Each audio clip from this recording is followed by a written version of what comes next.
It's only been 3 weeks, but the Seahawks already have a 2-game lead in the NFC West. Is it time to start viewing them as the favorites in a division that looks right for the taking? We're going to be breaking it all down here on our Wednesday edition of Locked On Seahawks.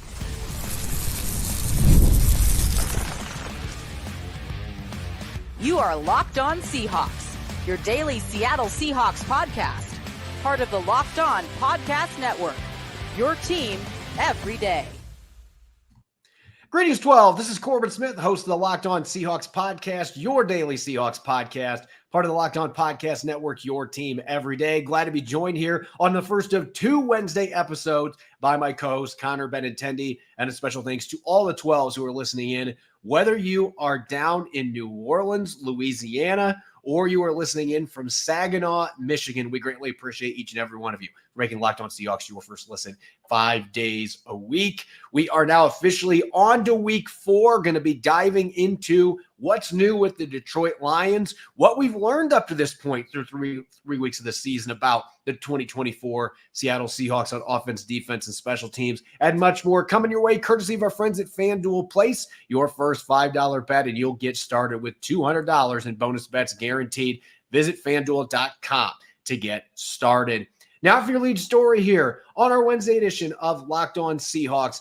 It's only week 4. We have to remember there is a lot of football left to be played, but the Seattle Seahawks are 3-0, and they are 2 games up on the rest of the NFC West, which has created plenty of speculation out there. Could this be a team that now is the favorite to win the NFC West? The Rams certainly haven't looked very good for the most part. They're dealing with injuries. The 49ers, speak of injuries, Javon Hargrave being the latest now that is out for the season, a huge blow for San Francisco's defense. They're 1-2. Arizona's been very competitive, but they've lost 2 of their first 3 games. So right now, the Seahawks, the only unblemished team in the division, the only team with a winning record at this point. Connor, it's crazy because if we would have had the discussion even 2 weeks ago, I would have said, look, it's week 1 or week 2. There's absolutely no reason to change the narrative from what we had going into the season. Yet now it does feel like this division is very much there for the taking for the Seattle Seahawks. Can you take advantage of this start going 3-0 and building a 2-game lead and continue to build on that? If they're able to do that with the injuries in the rest of this division, it does feel like this is now a very winnable NFC West for the Seattle Seahawks. Yeah, and one thing we do have to note here, Corbin, is obviously I think it's pretty certain that Seattle's had the easiest schedule of any of the other 3 teams in the NFC West, but there's still something to be said about the way Seattle has won these games. Obviously, first 2 was close, last one was a blowout, but we've talked about that game at length now. Obviously, Tua's absence and just their quarterback situation in general pretty much brought their offense to a complete standstill. Overall, what I'm really waiting for this Detroit game this weekend, Corbin. I know we're going to talk about it, but that's going to be the real measuring stick for me on how I truly feel about the Seattle team, because we can talk at length about everything that Seattle's done well and what they've done in their wins and the teams that they've played and everything else. But at the end of the day, we do need to see them play an NFC contender to really gauge where this group is, especially. And, I think that this group is going to step up to the task and be ready to go into Detroit and play them hard. But all the other teams in the division have already played each other. Arizona, LA, and San Francisco have played each other. Seattle's the only team in the NFC West that has not played another division opponent so far. So we really don't know how they're going to stack up against these teams whenever it actually comes down to game day when they're playing each other. But I'm feeling pretty good overall right now, just in terms of where they are. Obviously, anytime you get 3 wins to start the season and all of your other opponents already have 2 losses, that's obviously just going to help you in how the standings math out. So unless Seattle skids, either in the middle of the season or towards the back end of the season, these 3 wins are going to help them a whole lot unless they lose all of their division games, which hopefully that doesn't happen. Yeah, I think one thing that is also worth noting, the Seahawks have not played even a conference game to this point. They have played the Broncos, the Patriots, and the Dolphins. It basically has felt like 1990. They've been playing all AFC teams while the rest of the division has been beaten up on each other. So I do think, look, I'm not going to completely subscribe to the idea that, look, Seattle's not, they're a pretender. They're 3-0 because they haven't beaten anybody. Like, we just saw what the Denver Broncos did this last weekend. I thought Tampa Bay looked fantastic the first 2 weeks of the season. You just don't know what you are going to get week to week in the NFL. And the Seahawks have done what they have needed to do. They have taken care of business. It hasn't always been pretty. So give them that credit. But this really is the litmus test for them coming up here with the Detroit Lions on the road in prime time. This is an opponent they have played well against the last 2 years, albeit with Pete Carroll on the sideline. Does that carry over with Mike Macdonald as the head coach? You got to remember, Mike Macdonald last year, his Ravens completely dominated the Detroit Lions in a blowout win. And again, two totally different teams, but it adds a lot of fun storylines when we're looking at this upcoming rematch between two teams. It feels like they play in Detroit every year. I'm thinking about getting a second home in Detroit just because I'm there all the time covering games. But nonetheless, this does feel like a situation where, yes, you can consider the opponents. The strength of schedule has been easier than everybody else. But Seattle's 3-0. They have taken care of business. And 49ers lost to the Vikings, who look like they are legit. But, I mean, the Vikings are quarterbacked by Sam Darnold. Nobody thought they were going to be coming out of the gate 3-0 either. So every team early in the season, you're trying to figure out, are they pretenders, are they contenders? This is really going to be a game for Seattle coming up where we can start to figure out where they fit into this NFC puzzle. But again, the biggest reason that I think the Seahawks are in good shape right now, I don't know if I would go as far as saying they're favorites. The 49ers are still the 44% odds to win the division. The Seahawks are 34% according to the data on the Washington Post website. But the injury situation, just look at San Francisco. Javon Hargrave, he's done for the year. Deebo Samuel's out at least a couple more weeks. Christian McCaffrey is now visiting doctors over, I believe, in Germany for an Achilles injury. That is worrisome for them. Dre Greenlaw's on the PUP list. Drake Jackson's on the PUP list. I mean, this team is banged up. And then you look at the Rams. Cooper Kupp, they couldn't even put him on injured reserve because you only have so many designated to return designations that you can use. So they're just kind of playing things out because we already have Puka Nacua, their other stud receiver. He's already on injured reserve. Jonah Jackson, John Johnson, Darian Kendrick, Steve Avila, Darius Williams. I mean, I feel like I'm rattling off half of the Rams starting lineup that is on injured reserve. And even the Cardinals have lost B.J. Ojulari, Jonah Williams, and their rookie Darius Robinson, their other first-round pick, who's expected to be back at some point. But this division is pretty banged up, particularly the Rams and the 49ers. That opens the door for the Seahawks to potentially be able, in the next few weeks, if they can keep winning games and keep stacking victories, you can build a 3 or 4 game lead real quick in this division over the supposed favorites, because a lot of people were picking the 49ers. There were people picking the Rams to win this division as well. You can continue to stack wins. It feels like these next couple weeks are especially important for that reason. Take advantage, not just the injuries that teams have that you're playing, like we saw with the Dolphins, but also the teams in your division, how banged up they are and having to compensate for those injuries. They may lose a few more games until they get some of these guys back. Take advantage of it and continue the hot start. And then you put yourself in a position where you basically need to play 500 ball the rest of the year, and you got a really good chance to win the NFC West. Yeah, and on the Christian McCaffrey thing, real quick, Corbin, I wish I could credit this, but I did see, those football doctors out there who, they're like doctors, but they always tweet about football injuries and like people believe them. Well, this guy may have got me, but when I first heard the Christian McCaffrey Germany thing, I was like, that seems a little bit weird. And then I saw a tweet about it, and it was basically saying, if you're going to Germany to get your Achilles looked at, like, this is not a normal injury. And obviously Achilles tendonitis could end his career. I'm not wishing that. I never wish that on a player. But if it becomes a nagging thing that he cannot get over, we may never see the same Christian McCaffrey that we have seen now for so many years. And that offense is not the same without Christian McCaffrey. As you could say, whichever guy is the most important piece of the 49ers offense, whether it's Brock Purdy, whether it's George Kittle, whether it's Deebo Samuel, whether it's Trent Williams, whether it's Christian McCaffrey, right? Like we don't know specifically, but I would put my stock in the fact that McCaffrey is the real difference maker there just because of the position that he plays and being able to open things up for their passing game. I will say this as well. I trust my gut on a lot of things. In the last 2 seasons, I have had absolutely zero confidence in Seattle winning either of the games against San Francisco during the regular season. This year, this feels like the season where they could at least get one of those games. My gut is just telling me something about it. The injuries, the way that this team's playing right now, just kind of the mentality that they have, the way that they've been approaching these opponents, it feels like a team that could go into San Francisco and upset them and completely shock them. Like, okay, this is a Seahawks team we have not seen since at least 2020, right? That's what it feels like to me. And I, like I said, especially with football stuff, I oftentimes just trust my gut. So that, I think, honestly, the hardest matchup for Seattle this year in the division might be the Cardinals, just because they're going to have that same sort of frisky, out of nowhere nature. We haven't really seen this team with Kyler Murray, and obviously not with Marvin Harrison Jr. now on the offense. And just a lot of pieces of this Cardinals team are new and fresh, or we just haven't seen them in a few years because of injuries or whatever else. That's going to be another team that comes out of the woodwork here and shocks some of the division opponents. So I wouldn't say they maybe not going to be harder than the 49ers, but they're not going to be a gimme win like they have been the past 2 seasons, put it that way. It's still a very tough division, and we will find out the next few weeks where the Seahawks really sit, because you got Detroit this week.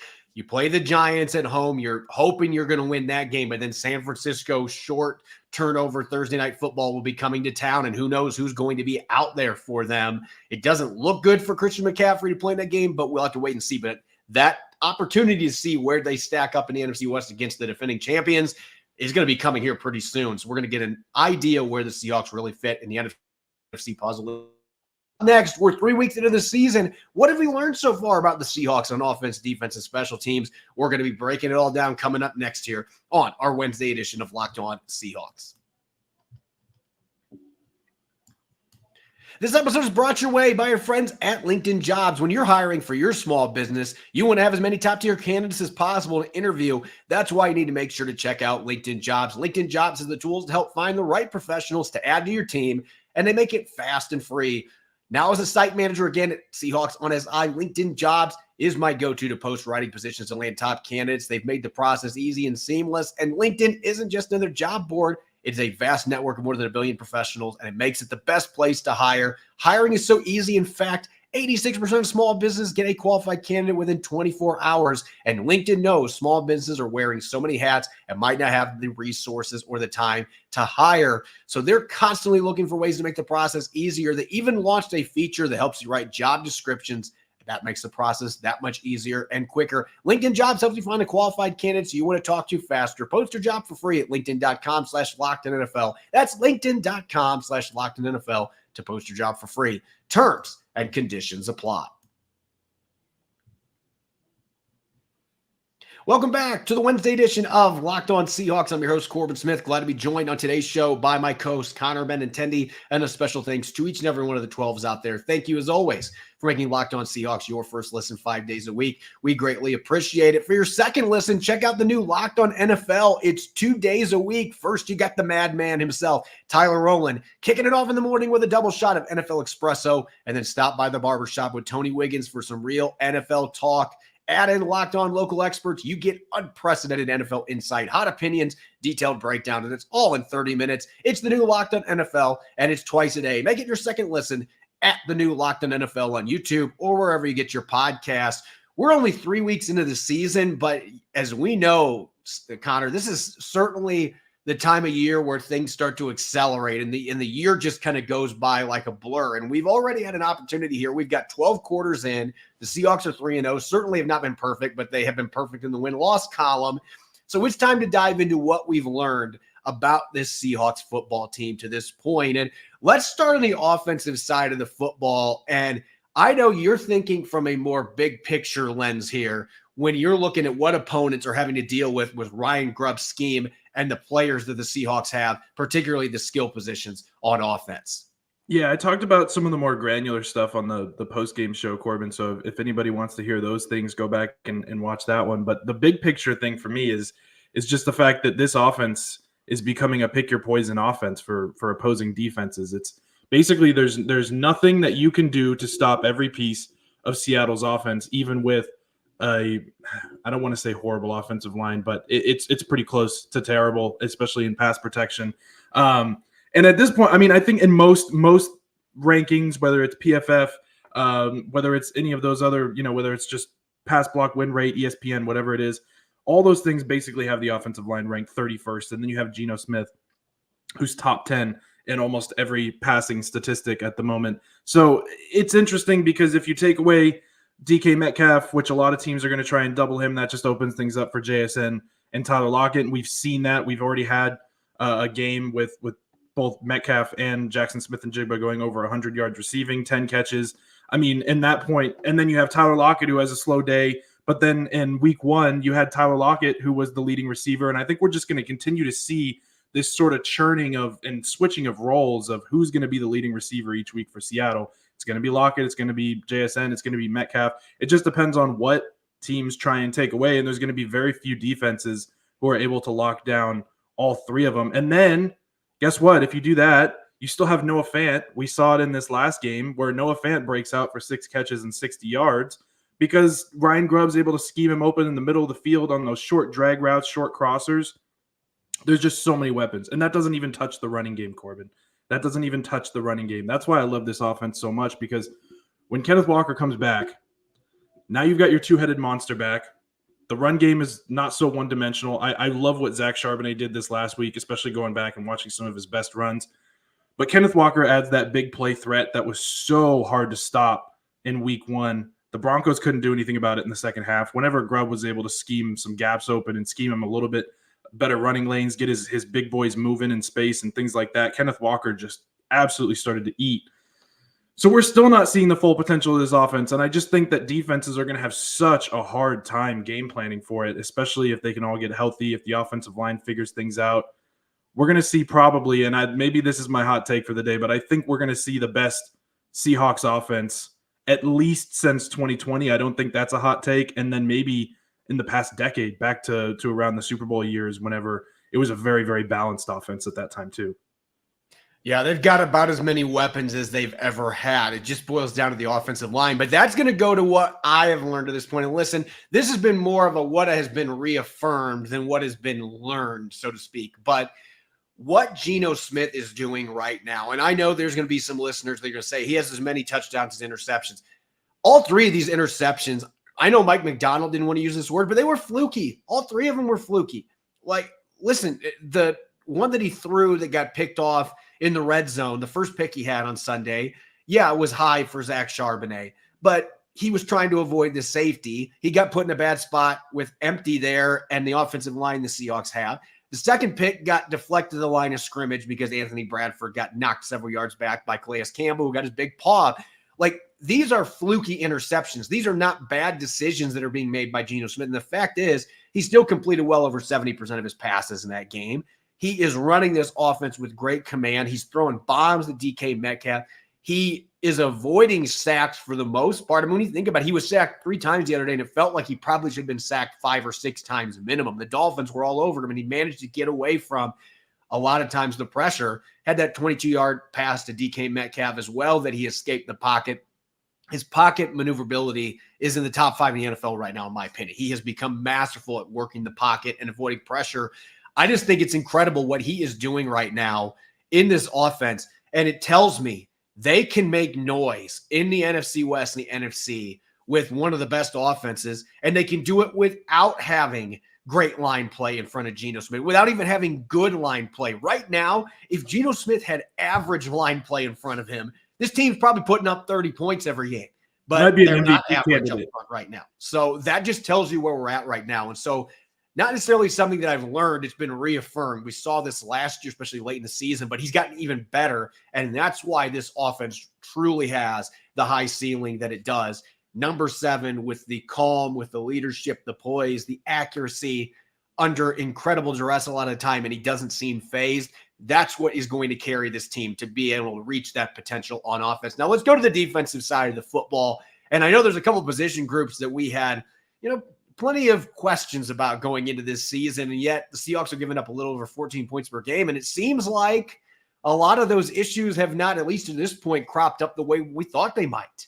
Yeah, the safety and the linebacker positions were obviously just with the mass exodus at both positions, right? You have Julian Love is basically the only starting caliber safety who Seattle retains. They give him a new contract, 3 years, $33 million. He's looked like he's worth every penny of that. And then obviously the linebackers, you lose Jordan Brooks, you lose an aging Bobby Wagner. Jordan Brooks goes and plays for Miami, which We all saw how that worked out for Jordan last week. Jordan, you were a great player, but maybe you picked the wrong team.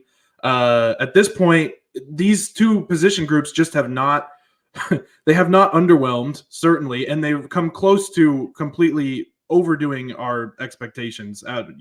It's been a really great performance, especially from some of these younger guys. Tyrell Dodson was an unproven long-term starter whenever he signed with the team. He's looked like he's worth keeping around for more time than he signed for. And then at the safety position, Rayshawn Jenkins, I'm now wishing he was signed to more than a 2-year deal at this point, but they do have an opportunity, obviously, to keep him around longer. Just a lot of, I love the group that they've put together that is kind of this mold of veterans who maybe were in systems that didn't accentuate all their strengths. And Mike Macdonald has just found the perfect role for a lot of these guys.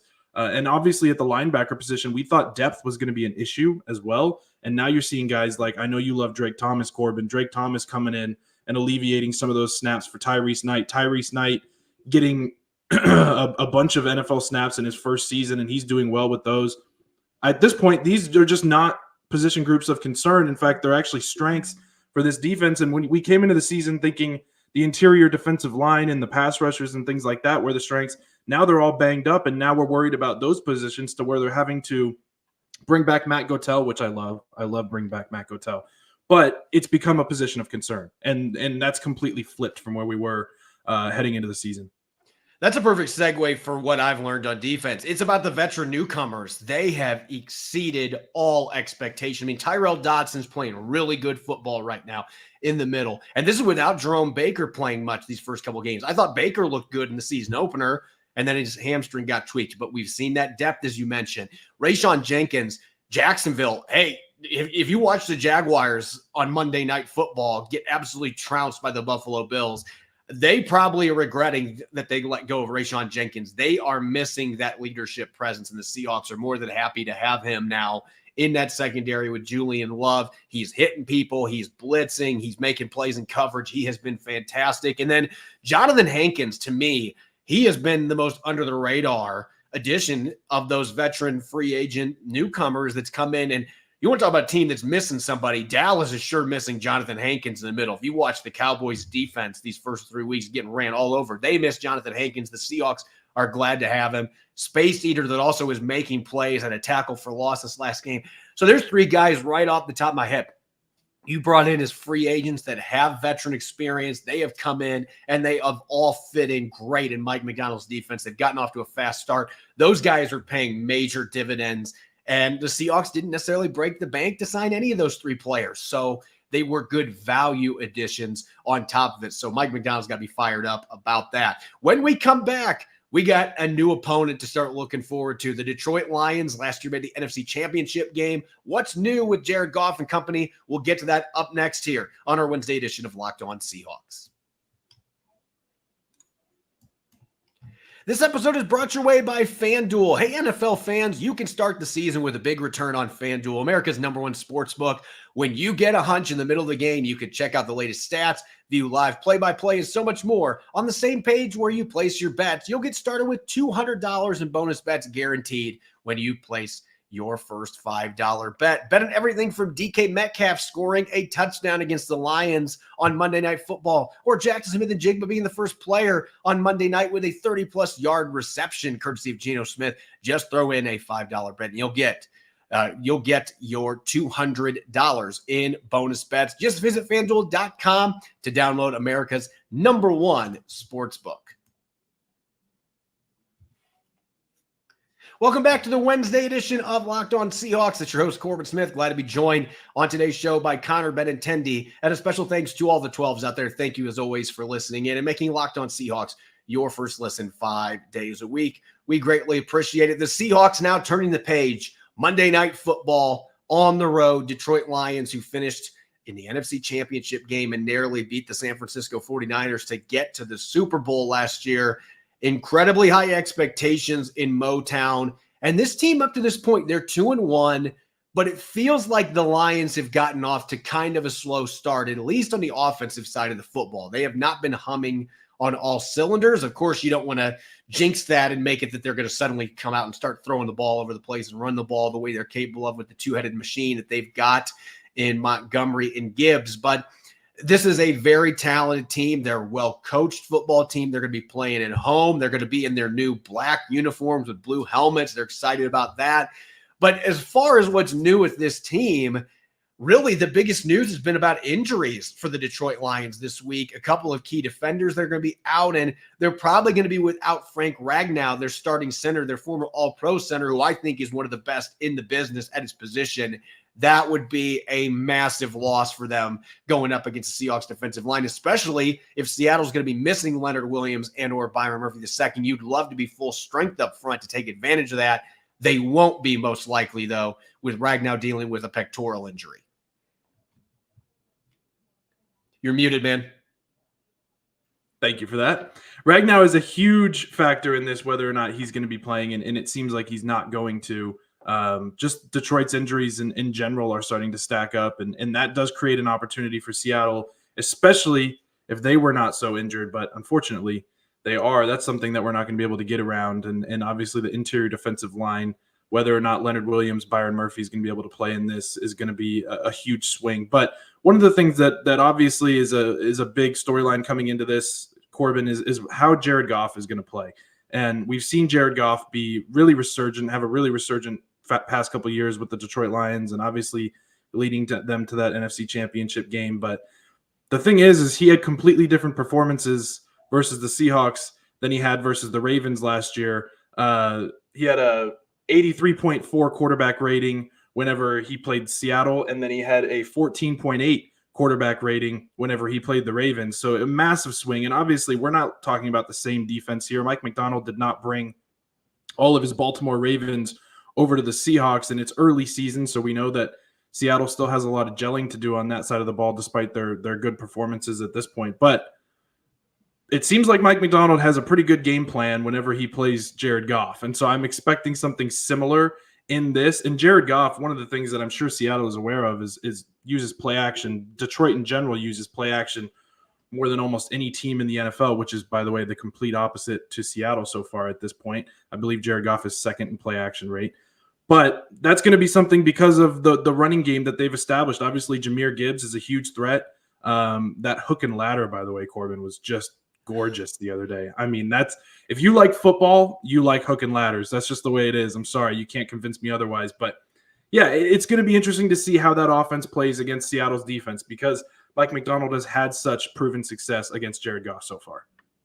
Yeah, that's going to be one of the big matchups when we get to Matchup Wednesday, which will be coming up later today. Part 2, our two-parter here on Wednesday this week. We'll be diving into that matchup, Jared Goff going up against Mike Macdonald and the coaching staff, because I think that is going to be kind of a chess match here. QB, veteran QB, going up against one of the defensive masterminds in the NFL and Mike Macdonald. But I think when you look at this Lions team, there were a few losses that they had in free agency that I think they have felt quite a bit so far.